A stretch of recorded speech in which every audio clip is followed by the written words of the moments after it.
Well, good morning, everybody. In a moment, we're going to come to God's Word, but I want to begin by just reading to you something that was in the paper this week. One writer said this. He said, COVID-19 is unique because we are sharing a crisis moment together. He says businesses are closing, people are isolating, the beating drum of modern life is slowing, and fear about public health raises questions about human mortality that was resonated through epidemics across the ages. He adds, Netflix profits are soaring as scores seek new means of diversion. But then he says this, we cannot distract ourselves forever. The eerie slowdown forces us to confront the nagging question, is this it? Is this it? It's a good question, isn't it? Is this all that there is? Is this as good as life gets? What are you looking for? I guess we're all looking for something. Maybe you're on a quest to be someone. It always amuses me that Boris Johnson, apparently when he was a little boy, was asked, what would you like to be when you grow up? And his reply was, I'd like to be world king. Well, I have to say, as much as it would be tempting to poke fun at Boris Johnson at this point, I think there's a little boy inside a lot of us who basically wants to be world king. Or at the very least, king of our own little corner of the world. Is that your quest, to really be someone? Maybe it's a quest to mean something.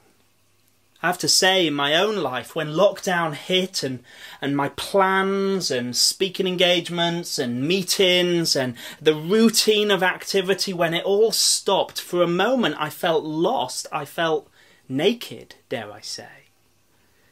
I realised that actually it was all of these things that were giving me meaning. Does it take a lockdown to see that much of the activity of our lives is actually a search for meaning? Maybe actually you're not quite sure what it is you're searching for, but you're looking for something. You might not be able to articulate the quest except to say, I just want more. More than what I have right now. I have to say, I think kind of 21st century Western people like you and I, most of us, we are more monsters. More. More money, more status, more Facebook friends, more Netflix seasons, more stuff. Just give me more stuff. When I was little, my little sister, there's 7 years between us, and I remember this really clearly. When she started to talk, one of her most memorable phrases, I hope she wouldn't mind me saying this, she'll probably never know, so it's fine.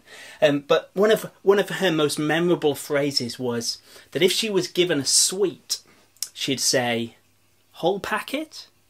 She cottoned on pretty quickly that one sweet that she was being given came from a whole packet of sweets that potentially could be hers. You'd give her a crisp and she'd say, whole packet?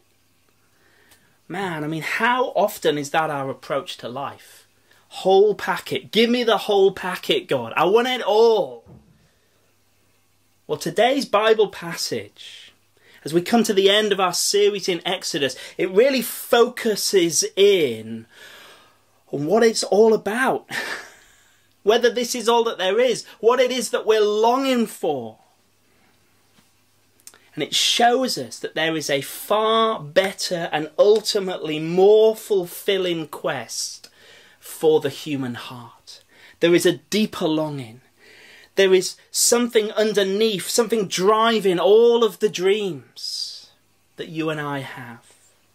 The true purpose for which we are made. The whole packet. So I'm going to hand over to Luke Murray, and he's going to read God's word to us.